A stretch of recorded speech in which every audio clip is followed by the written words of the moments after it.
Everyone, welcome to my YouTube channel study of India. दोस्तों, आज है 3 फरवरी 2024 और आज के इस वीडियो में 1 से लेकर 3 फरवरी 2024 के सभी इंपॉर्टेंट करंट अफेयर को देखेंगे। साथ ही साथ इससे रिलेटेड कुछ फैक्ट्स, हिस्ट्री के बारे में भी जानेंगे। तो चलिए बिना देर किए वीडियो को शुरू करते हैं। वीडियो शुरू करने के पहले अगर आप इस चैनल पर नए हो तो चैनल को जरूर सब्सक्राइब करके बेल आइकन पर क्लिक कर लेना, ताकि आने वाले हर एक वीडियो का नोटिफिकेशन आपको मिलता रहे। तो आज का हमारा पहला क्वेश्चन है, ISSF international shooting sport federation world cup 2024 में 10 मीटर एयर राइफल में किस भारतीय निशानेबाज ने स्वर्ण पदक जीता है? तो इसका राइट आंसर हो जाएगा आपका ऑप्शन ए, दिव्यांश सिंह पवार। दिव्यांश सिंह पवार ने हाल ही में international shooting sport federation world cup 2024 में 10 मीटर एयर राइफल में भारतीय स्वर्ण पदक जीता है। ये हैं दिव्यांश सिंह पवार, जिन्होंने 21 साल की उम्र में 10 मीटर एयर राइफल स्पर्धा में अपना चौथा विश्व कप स्वर्ण पदक हासिल किया है। शूटिंग के इतिहास में अपना नाम दर्ज किया है। राजस्थान के रहने वाले दिव्यांश सिंह पवार ने ISSF वर्ल्ड कप की शुरुआत में ही अपनी प्रतिभा का प्रदर्शन किया। उनकी यात्रा टोक्यो ओलंपिक में शानदार प्रदर्शन के साथ ही समाप्त हुई थी वर्ष 2023 में। ठीक है, तो वर्ष 2024 में आयोजित इंटरनेशनल शूटिंग स्पोर्ट फेडरेशन द्वारा वर्ल्ड कप 2024 में 10 मीटर एयर राइफल में किस भारतीय निशानेबाज ने स्वर्ण पदक जीता है? तो इसका राइट आंसर है आपका ऑप्शन ए, दिव्यांश सिंह पवार। ठीक है, इसे आपको याद रखना है। चलते हैं नेक्स्ट क्वेश्चन पे। नेक्स्ट क्वेश्चन है हमारा, केंद्र सरकार ने 16वें वित्त आयोग के अध्यक्ष के रूप में किसे नियुक्त किया है? तो इसका राइट आंसर हो जाएगा आपका option A, doctor Arvind Panagariya. जैसा कि आपको पता है, नीति आयोग के पहले CEO थे डॉक्टर अरविंद पनगड़िया। इन्हें ही वर्तमान में केंद्र सरकार ने 16वें वित्त आयोग के अध्यक्ष के रूप में नियुक्त किया है। ठीक है, ये हैं अरविंद पनगड़िया, जिन्हें 16वें वित्त आयोग के अध्यक्ष के रूप में नियुक्त किया गया है। ठीक है, इसके रिलेटेड कुछ इंपॉर्टेंट फैक्ट्स को देखते हैं। संविधान के अनुच्छेद 280(1) के अनुपालन में भारत सरकार ने राष्ट्रपति की मंजूरी से 16वें वित्त आयोग की स्थापना की है। नीति आयोग के पूर्व उपाध्यक्ष और कोलंबिया यूनिवर्सिटी के professor doctor Arvind Panagariya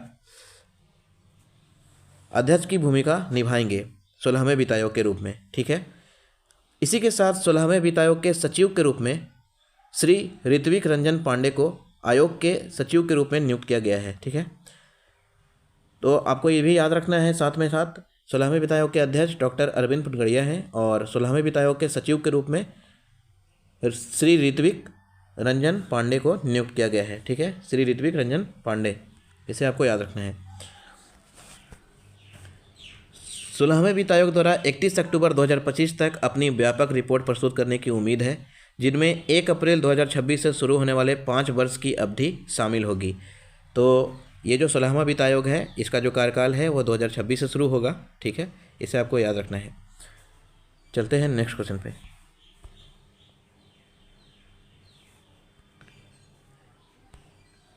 next question है हमारा, किस अंतर्राष्ट्रीय कंपनी के द्वारा पहली बार इंसानी दिमाग में चिप लगाई गई है? तो इसका राइट आंसर हो जाएगा option B, Neuralink.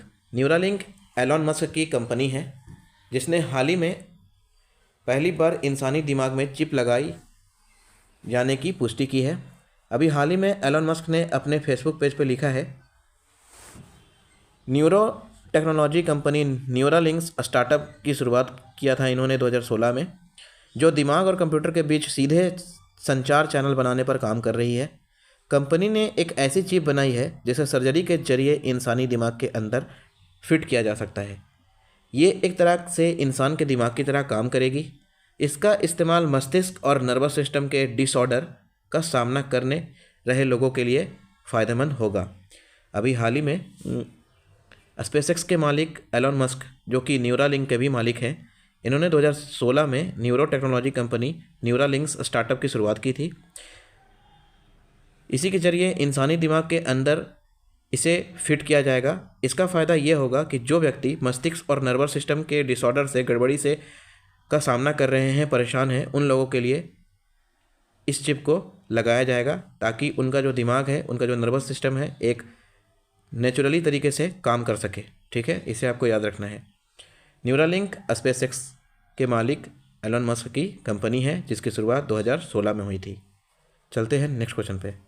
Next question है हमारा, वर्ष 2023 में सबसे ज़्यादा बिकने वाली कार निर्माता कंपनी कौन बन गई है? तो इसका राइट आंसर हो जाएगा ऑप्शन सी, टोयोटा मोटर्स। अभी हाल ही में वर्ष 2023 के रिपोर्ट में सबसे ज़्यादा कार बेचने वाली ऑटोमोबाइल कंपनी बन गई है टोयोटा मोटर्स। ठीक है, इसके बारे में कुछ फैक्ट जानते हैं।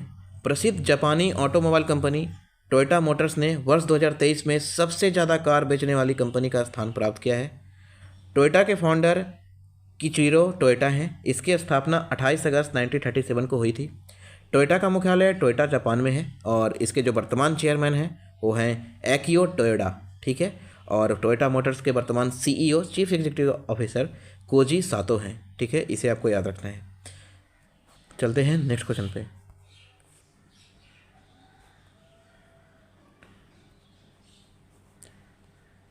नेक्स्ट क्वेश्चन है हमारा, अंतर्राष्ट्रीय जेब्रा दिवस कब मनाया जाता है? ठीक है, तो अभी हाल ही में अंतर्राष्ट्रीय जेब्रा दिवस 31 जनवरी को मनाया गया है। जेब्रा दिवस मनाया गया है, ठीक है, जो कि 31 जनवरी को मनाया जाता है। इसे आपको याद रखना है। कुछ इससे इम्पोर्टेंट फैक्ट देख लेते हैं। प्रतिवर्ष 31 जनवरी को मनाया जाने वाला अंतर्राष्ट्रीय जेब्रा दिवस जेब्रा के संरक्षण के बारे में जागरूकता बढ़ाने के लिए समर्पित एक महत्वपूर्ण कार्यक्रम है। ठीक है, इसे याद रखना है, जो कि प्रत्येक वर्ष जेब्रा दिवस 31 जनवरी को मनाया जाता है। चलते हैं नेक्स्ट क्वेश्चन पे। नेक्स्ट क्वेश्चन है हमारा, भारत के मुख्य आर्थिक सलाहकार कौन हैं जिन्होंने हाल ही में भारतीय अर्थव्यवस्था एक समीक्षा नामक रिपोर्ट जारी की है? तो इसका राइट आंसर हो जाएगा आपका ऑप्शन बी अनंत नागेश्वरन। ये हैं बी अनंत नागेश्वरन, जिन्होंने हाल ही में भारतीय अर्थव्यवस्था एक समीक्षा नामक रिपोर्ट जारी की है। ठीक है, इसे आपको याद रखना है। जैसा कि आपको पता है 1 फरवरी को भारत का बजट पेश होता है और इसके पहले एक आर्थिक सर्वेक्षण नाम से रिपोर्ट आती है। अब उस आर्थिक सर्वेक्षण के रिपोर्ट के जगह पे एक नई रिपोर्ट बनाई गई है, जो कि मुख्य आर्थिक सलाहकार के ऑफिस से इसे जारी किया गया है। ठीक है, इस रिपोर्ट को, जिसका नाम है भारतीय अर्थव्यवस्था एक समीक्षा। ठीक है, भारतीय अर्थव्यवस्था एक समीक्षा रिपोर्ट बी अनंत नागेश्वरन के द्वारा जारी किया गया है, जो कि भारत के मुख्य आर्थिक सलाहकार हैं। इसके बारे में कुछ इंपॉर्टेंट फैक्ट जानते हैं। वित्त मंत्रालय ने मुख्य आर्थिक सलाहकार बी अनंत नागेश्वरन के कार्यकाल द्वारा तैयार भारतीय अर्थव्यवस्था एक समीक्षा नामक वैकल्पिक रिपोर्ट जारी की है। हाल ही में वित्त मंत्रालय ने आर्थिक सर्वेक्षण रिपोर्ट के बजाय भारतीय अर्थव्यवस्था एक समीक्षा रिपोर्ट जारी की है। ठीक है, इसे आपको याद रखना है। चलते हैं नेक्स्ट क्वेश्चन पे। नेक्स्ट क्वेश्चन है हमारा, किस देश के 2 वर्षीय बच्चे ने सबसे कम उम्र में माउंट एवरेस्ट के बेस कैंप तक पहुंचने का विश्व रिकॉर्ड बनाया है? तो इसका राइट आंसर हो जाएगा ऑप्शन बी स्कॉटलैंड। ठीक है, अभी हाल ही में अपने माता पिता के साथ 2 वर्षीय बच्चे जो कि स्कॉटलैंड के हैं, ठीक है, इनका नाम है कार्टर डलास। ठीक है, उन्होंने अभी हाल ही में माउंट एवरेस्ट के बेस कैंप तक पहुंचने का रिकॉर्ड बनाया है, जो कि स्कॉटलैंड के है। तो इसका राइट आंसर हो जाएगा स्कॉटलैंड। ठीक है, इसके रिगार्डिंग कुछ इंपॉर्टेंट फैक्ट्स हैं जो देखते हैं।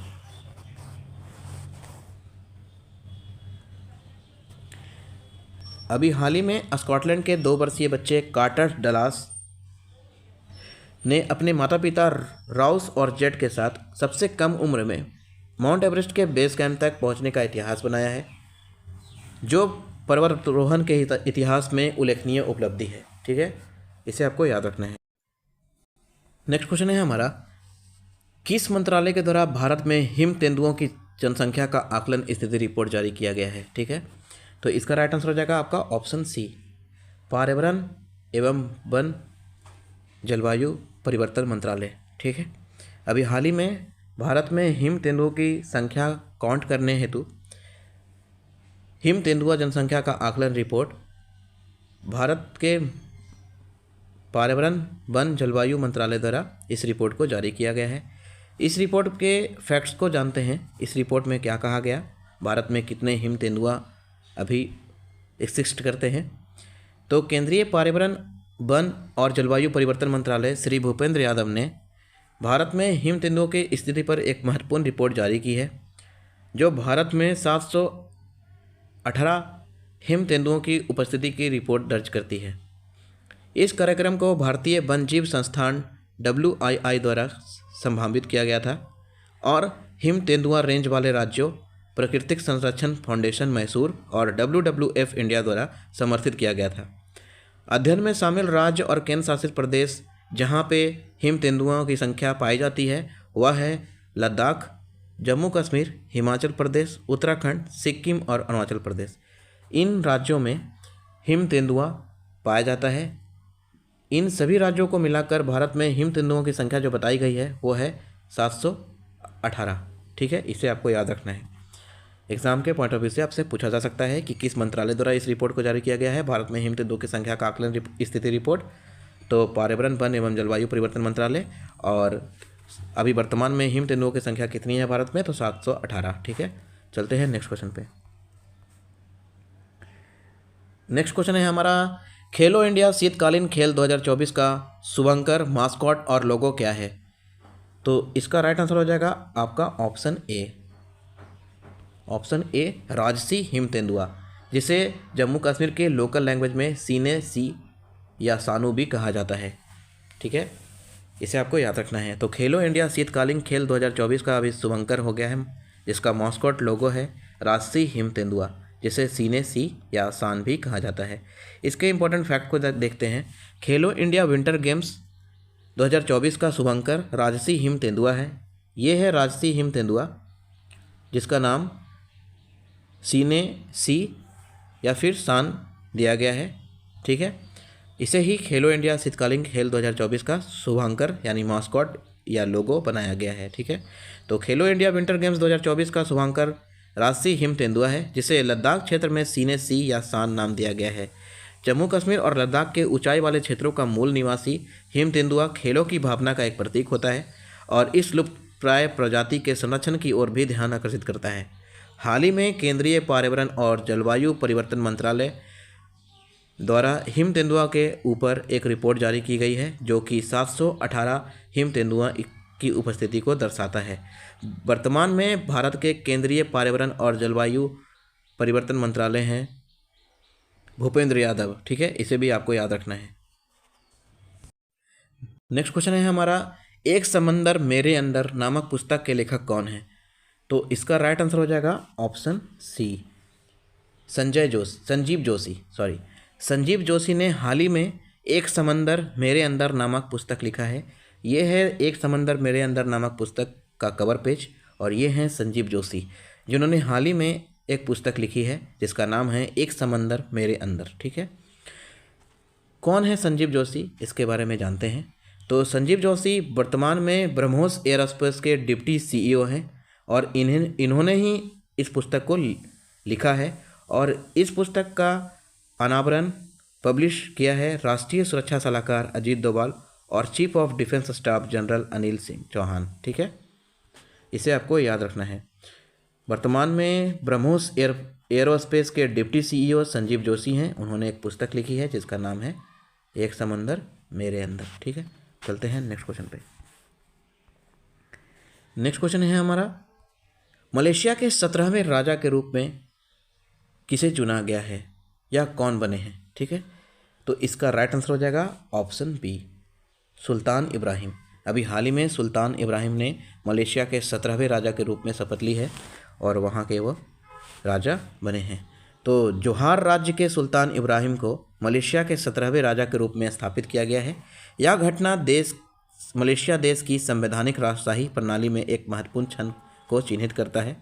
ठीक है, इसे आपको याद रखना है। मलेशिया के 17वें राजा के रूप में ऑप्शन बी सुल्तान इब्राहिम को नियुक्त किया गया है। ठीक है, स्थापित किया गया है।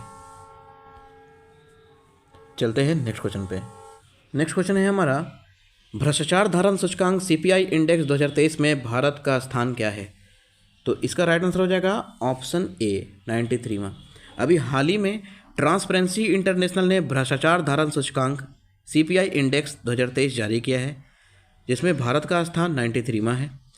यह रिपोर्ट बताती है कि कौन सा देश कितना भ्रष्ट है और वो कितने नंबर के पायदान पे आती है। ठीक है, अब यह रिपोर्ट को ट्रांसपेरेंसी इंटरनेशनल जारी करती है, तो इसके रिपोर्ट के ऊपर एक प्रकाश डालते हैं। कौन सा देश प्रथम स्थान प्राप्त किया है, कौन सा देश अंतिम स्थान प्राप्त किया है। भारत का स्थान 93वां है इसमें। साथ ही साथ ट्रांसपेरेंसी इंटरनेशनल के बारे में भी जानेंगे। ठीक है।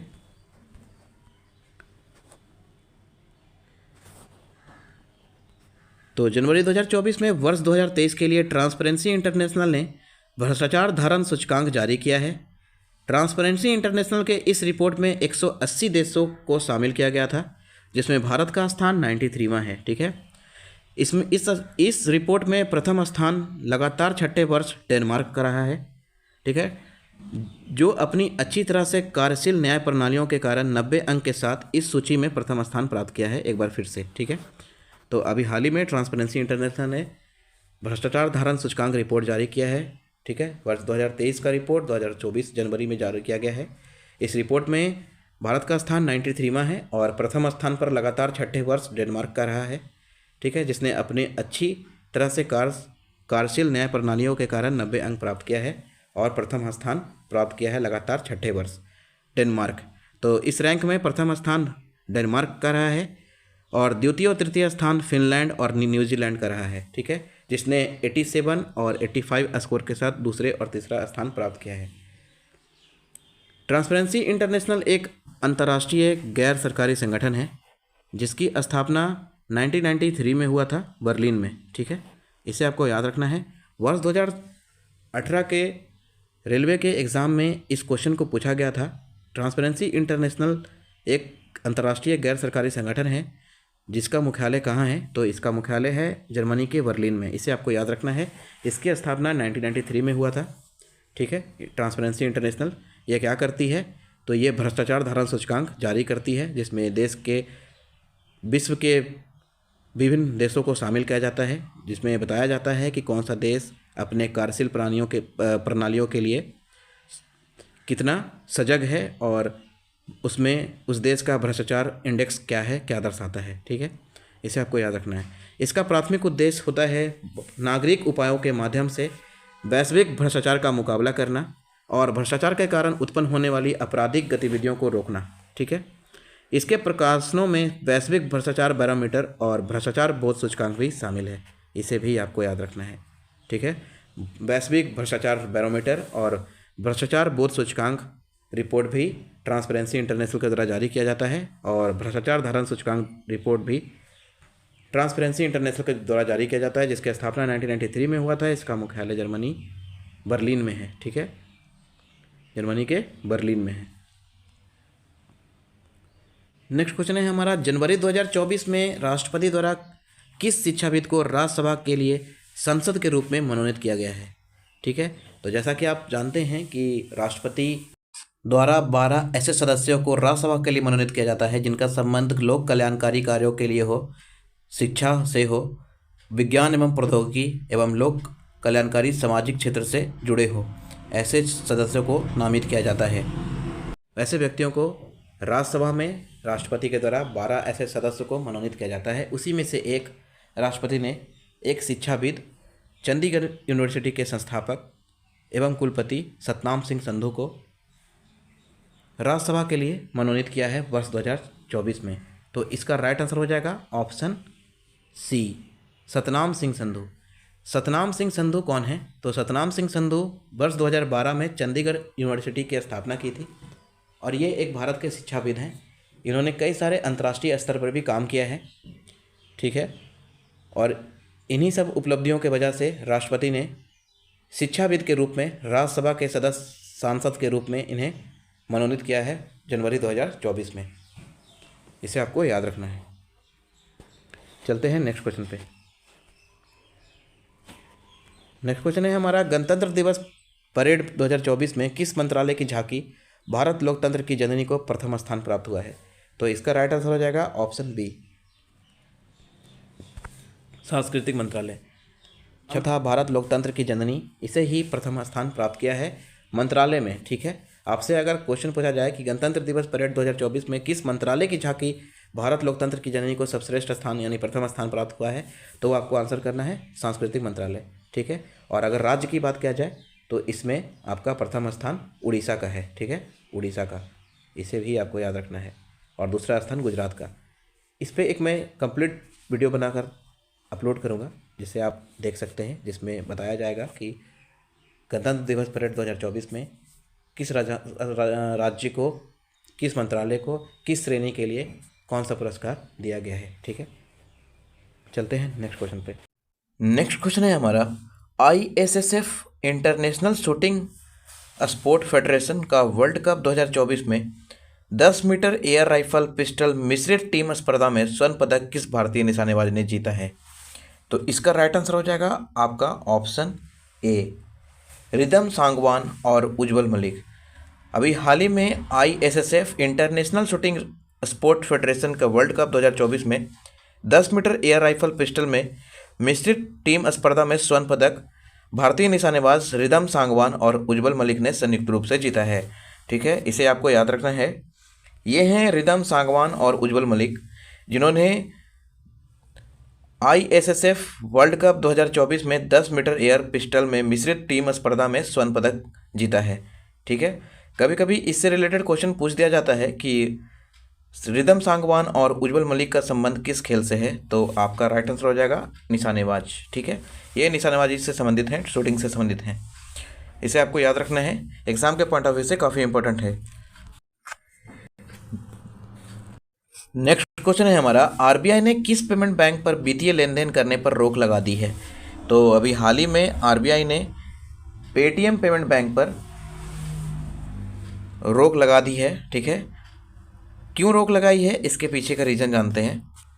तो RBI ने पेटीएम पेमेंट बैंक लिमिटेड को 29 फरवरी 2024 के बाद किसी भी ग्राहक खाते, प्रीपेड इंस्ट्रूमेंट्स, वॉलेट और फास्टैग पर जमा या टॉपअप स्वीकार करने से रोक लगा दिया है। Paytm payment bank limited PBL के खिलाफ रिजर्व बैंक की ये कार्रवाई एक व्यापक सिस्टम ऑडिट रिपोर्ट और बाहरी ऑडिटरों की अनुपालन सत्यापन रिपोर्ट के बाद हुई है, जिसमें पाया गया है कि पेटीएम पेमेंट बैंक RBI के इंस्ट्रक्शन को फॉलो नहीं कर रहा है। इसकी वजह से प्रीपेड इंस्ट्रूमेंट, वॉलेट और फास्टैग में जमा या टॉपअप स्वीकार करने से पूर्णतः रोक लगा दी गई है। 29 फरवरी 2024 के बाद से किसी प्रकार का कोई भी वित्तीय लेन देन नहीं होगा, खास करके ग्राहक खाते, प्रीपेड इंस्ट्रूमेंट, वॉलेट और फास्टैग पे। ठीक है, चलते हैं नेक्स्ट क्वेश्चन पे। नेक्स्ट क्वेश्चन है हमारा, मानचित्र और निगरानी के उद्देश्य से किस युद्धपोत को भारतीय नौसेना में शामिल किया गया है। तो इसका राइट आंसर हो जाएगा आपका ऑप्शन बी, INS संध्याक। अभी हाल ही में INS संध्याक को मानचित्र और निगरानी के उद्देश्य से भारतीय नौसेना में शामिल किया गया है। ठीक है, इसके बारे में कुछ फैक्ट्स जानते हैं।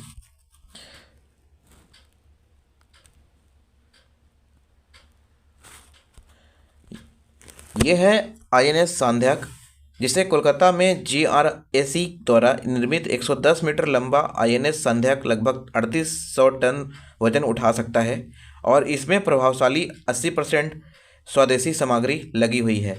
और यह प्रोजेक्ट मेक इन इंडिया पहल के अनुरूप आत्मनिर्भर रक्षा विनिर्माण में भारत की बढ़ती दक्षता को दर्शाता है। जहाज के 2 मजबूत डीजल इंजनों द्वारा संचालित किया जाता है और जिससे यह सुनिश्चित होता है कि वह 18 नॉट से अधिक की गति का तक पहुंच सकता है। ये नॉट, यहाँ पे एक शब्द यूज किया गया है। नॉट क्या होता है, तो नॉट जो होता है वो समुद्री मील की एक इकाई है जिसमें समुद्री दूरी मापी जाती है। तो जो इस INS सांध्याक के जो गति होगी वो 18 नॉट से भी अधिक होगी, ऐसा अनुमान लगाया गया है, क्योंकि इसमें डबल इंजन का प्रयोग किया गया है। ठीक है, चलते हैं नेक्स्ट क्वेश्चन पे।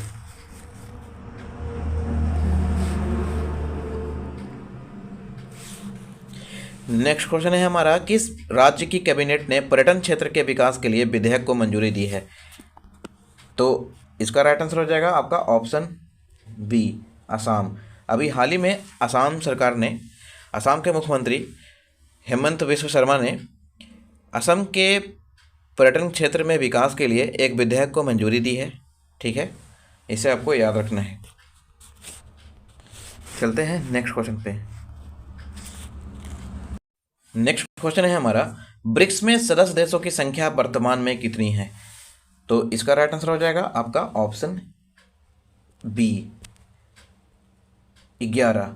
अभी वर्तमान में ब्रिक्स में सदस्य देशों की संख्या 11 हो गई है, जबकि स्टार्टिंग में पिछले साल तक ब्रिक्स में सदस्य देशों की संख्या 5 थी। ब्रिक्स का फुल फॉर्म होता है B for Brazil, R for Russia, I for India, C for China और एस फॉर साउथ अफ्रीका। ये 5 देश मिलकर एक संगठन का निर्माण किए थे जिसे ब्रिक्स के नाम से जाना जाता था।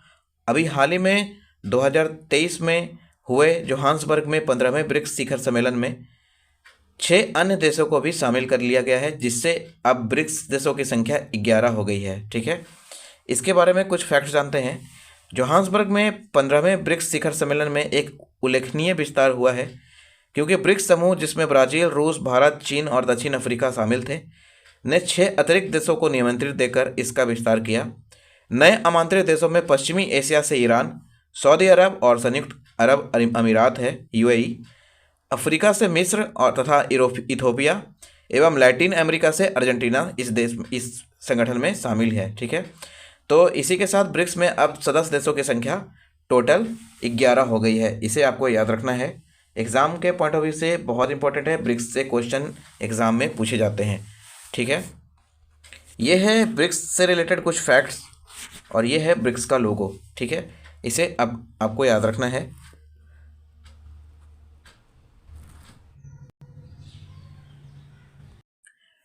नेक्स्ट क्वेश्चन है हमारा, केंद्र सरकार ने देश का प्रथम आईआईटी सैटेलाइट कैंपस कहाँ स्थापित किया है? तो इसका राइट आंसर हो जाएगा आपका ऑप्शन बी, उज्जैन।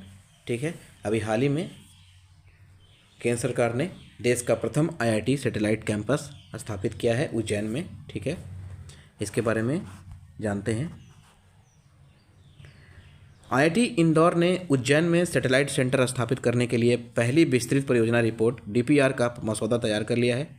100 एकड़ में फैला यह अंतर्राष्ट्रीय स्तर के अनुसंधान और उन्नत शिक्षा पर ध्यान केंद्रित करेगा, जो देश में एक अग्रणी शैक्षणिक संस्थान के रूप में उभरेगा। ठीक है, आईआईटी इंदौर के उज्जैन उपग्रह परिसर की मंजूरी शैक्षणिक अवसरों को बढ़ाने के लिए सरकार की प्रतिबद्धता को रेखांकित करती है। इसकी घोषणा मध्य प्रदेश के वर्तमान मुख्यमंत्री मोहन यादव ने की है। इसे आपको याद रखना है। तो हाल ही में अभी केंद्र सरकार ने देश का प्रथम आईआईटी सैटेलाइट कैंपस स्थापित किया है उज्जैन में, मध्य प्रदेश के उज्जैन में। इसे आपको याद रखना है। ठीक है, चलते हैं नेक्स्ट क्वेश्चन पे। नेक्स्ट क्वेश्चन है हमारा, झारखंड के नए मुख्यमंत्री के रूप में कौन शपथ लेंगे? तो इसका राइट आंसर हो जाएगा ऑप्शन बी, चंपर सोरेन। अभी हाल ही में झारखंड के पूर्व मुख्यमंत्री हेमंत सोरेन ने इस्तीफा दिया है, जिसके बाद घोषणा किया गया है कि झारखंड के नए मुख्यमंत्री के रूप में चंपई सोरेन शपथ लेंगे। ठीक है, इसके बारे में जानते हैं। एक महत्वपूर्ण राजनीतिक घटनाक्रम में हेमंत सोरेन के इस्तीफे के बाद चंपई सोरेन को झारखंड का अगला मुख्यमंत्री घोषित किया गया है। यह झारखंड के राजनीतिक परिदृश्य में एक महत्वपूर्ण क्षण है, जो एक अनुभवी राजनेता और झारखंड मुक्ति मोर्चा के प्रमुख व्यक्ति चंपई सोरेन का राज्य का नया शासन में शामिल करते हुए झारखंड के नए मुख्यमंत्री के रूप में नियुक्ति दी गई है, जो हाल ही में अब शपथ लेंगे। ठीक है, तो इसका राइट आंसर हो जाएगा आपका ऑप्शन बी, चंपई सोरेन। झारखंड के नए मुख्यमंत्री के रूप में चंपई सोरेन को शपथ दिलाया जाएगा। ठीक है, चलते हैं नेक्स्ट क्वेश्चन पे। नेक्स्ट क्वेश्चन है हमारा, ट्रांस फैट को हटाने का प्रयास करने के लिए डब्ल्यूएचओ ने कितने देशों को सम्मानित किया है? ठीक है, अभी हाल ही में डब्ल्यूएचओ ने ऐसे देशों को लिस्टेड किया है जिसने ट्रांस फैट को हटाने का प्रयास किया है। ठीक है, तो ऐसे देशों की संख्या 5 है। ठीक है, इसका राइट आंसर हो जाएगा 5।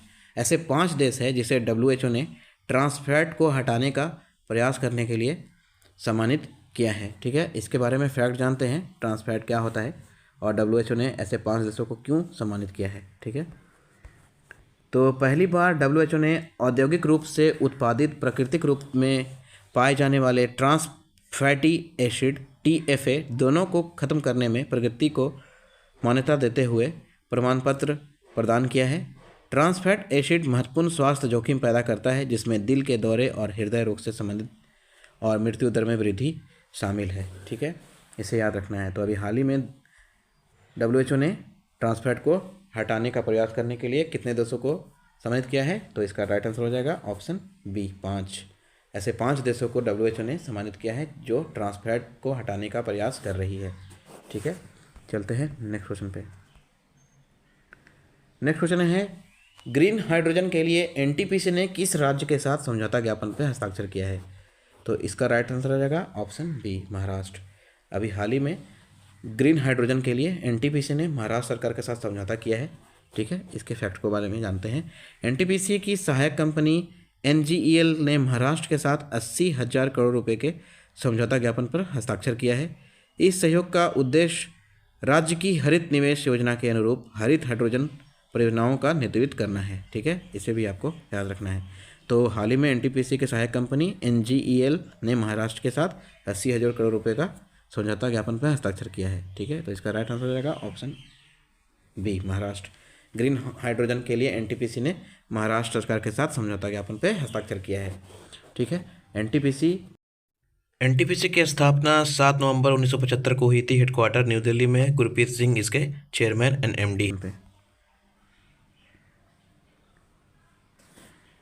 भारत के पहले बीच साइड स्टार्टअप फेस्ट का आयोजन कहाँ किया गया? ठीक है, तो इसका राइट आंसर हो जाएगा option B, Manglaur.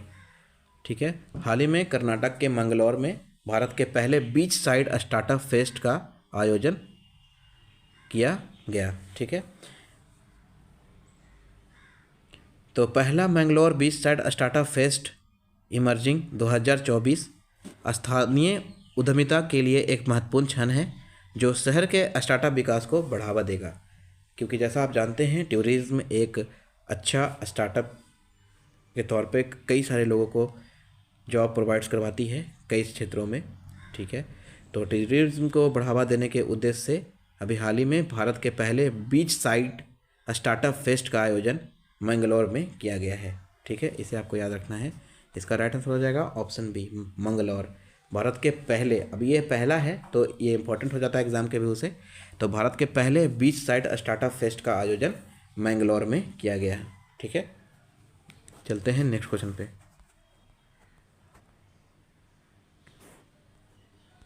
Next question है हमारा, भारतीय सेना की पहली महिला सूबेदार कौन बनी है? तो इसका राइट आंसर हो जाएगा ऑप्शन बी, प्रीति रजक। अभी हाल ही में प्रीति रजक को भारतीय सेना की पहली महिला सूबेदार बनाया गया है। ये हैं प्रीति रजक, जिन्हें हाल ही में भारतीय सेना की पहली महिला सूबेदार बनाया गया है। ये क्वेश्चन में पहला लगा हुआ है तो एग्जाम के पॉइंट ऑफ व्यू से इंपॉर्टेंट हो जाता है। भारतीय सेना की पहली महिला सूबेदार प्रीति रजक को बनाया गया है। ठीक है, भारतीय सेना में एक कुशल ट्रैप शूटर हवलदार प्रीति रजक ने सूबेदार के पद पर पदोन्नति के साथ एक ऐतिहासिक उपलब्धि हासिल की है।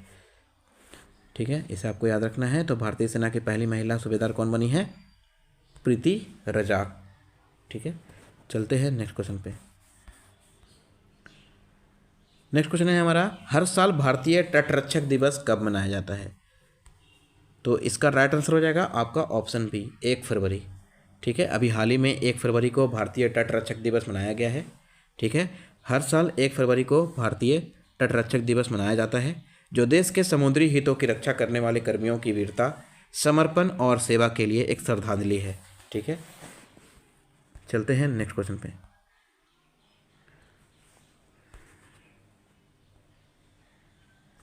नेक्स्ट क्वेश्चन है हमारा, भारतीय दूरसंचार नियामक प्राधिकरण ट्राई का अध्यक्ष के रूप में किसे नियुक्त किया गया है? ठीक है, अभी हाल ही में ट्राई के नए अध्यक्ष बने हैं और उनका नाम है ऑप्शन बी, अनिल कुमार लाहोटी। अनिल कुमार लाहोटी को अभी हाल ही में ट्राई का अध्यक्ष बनाया गया है। इन्होंने पीडी बघेला का स्थान लिया है। ठीक है, पिछले 2-3 साल से ये पद खाली था, जिसमें पीडी बघेला के इस्तीफे के बाद 2 से 3 साल के बाद इस पर नियुक्ति की गई है एक बार फिर से। तो ट्राई के नए अध्यक्ष के रूप में अनिल कुमार लाहोटी को नियुक्त किया गया है। इसे आपको याद रखना है। ये हैं अनिल कुमार लाहोटी, जिन्हें ट्राई का अध्यक्ष नियुक्त किया गया है। ठीक है, ट्राई का फुल फॉर्म होता है telecom regulatory authority of India. ठीक है, भारतीय दूरसंचार नियामक प्राधिकरण। इसके बारे में कुछ फैक्ट देखते हैं। अनिल कुमार लाहोटी को भारतीय दूरसंचार नियामक प्राधिकरण ट्राई का अध्यक्ष नियुक्त किया गया है। इन्होंने पीडी बघेला का स्थान लिया है। ठीक है, नेक्स्ट क्वेश्चन है हमारा, विश्व आर्द्रभूमि दिवस वर्ल्ड वेटलैंड डे प्रत्येक वर्ष कब मनाया जाता है? तो इसका राइट आंसर हो जाएगा ऑप्शन बी, 2 फरवरी। 2 फरवरी को प्रत्येक वर्ष विश्व आर्द्रभूमि दिवस मनाया जाता है। ठीक है, वर्ल्ड वेटलैंड डे। ठीक है, क्यों मनाया जाता है, इसके इतिहास के बारे में जानते हैं। तो विश्व आर्द्रभूमि दिवस वर्ल्ड वेटलैंड डे प्रत्येक साल 2 फरवरी को पूरी दुनिया में मनाया जाता है। इस दिवस का मुख्य उद्देश्य ग्लोबल वार्मिंग का सामना करने में आर्द्रभूमि जैसे दलदल और मैंग्रोव के महत्व के बारे में जागरूकता फैलाना है। विश्व आर्द्रभूमि दिवस 2024 का थीम आर्द्रभूमि और मानव कल्याण है। इसे आपको याद रखना है, एग्ज़ाम के पॉइंट ऑफ व्यू से इम्पॉर्टेंट होता है जितने भी थीम्स होते हैं। तो विश्व आर्द्रभूमि दिवस 2024 का जो थीम है वो है आर्द्र भूमि और मानव कल्याण। ठीक है, आर्द्रभूमि और मानव कल्याण। ठीक है, तो 2 फरवरी 1971 को कैस्पियन सागर के तट पर ईरानी शहर रामसर में वेटलैंड पर कन्वेंशन को अपनाने की तारीख को चिन्हित करने हेतु यह दिवस मनाया जाता है, क्योंकि 2 फरवरी 1971 को ही रामसर, ईरान के शहर रामसर में वेटलैंड पर कन्वेंशन आयोजन किया गया था। ठीक है, तो विश्व आर्द्रभूमि दिवस पहली बार 1997 में मनाया गया। ठीक है, इसे भी आपको याद रखना है। अगर आपसे क्वेश्चन कहा जाता है कि विश्व आर्द्रभूमि दिवस पहली बार कब मनाया गया, तो 1997 में, और इसे मनाने के लिए एक वेटलैंड कन्वेंशन का आयोजन किया गया था 2 फरवरी 1971 को ईरान के शहर रामसर में। ठीक है, तो उसके उपलक्ष्य में, उसे याद करने के उपलक्ष्य में प्रत्येक वर्ष विश्व आर्द्रभूमि दिवस वर्ल्ड वेटलैंड डे 2 फरवरी को मनाया जाता है। वर्ष 2024 का वर्ल्ड वेटलैंड आर्द्रभूमि दिवस का जो थीम है वो है आर्द्रभूमि और मानव कल्याण। ठीक है, इसे ही आपको याद रखना है। वर्ष 2024 का थीम आर्द्रभूमि और मानव कल्याण है। ठीक है, चलते हैं नेक्स्ट क्वेश्चन पे।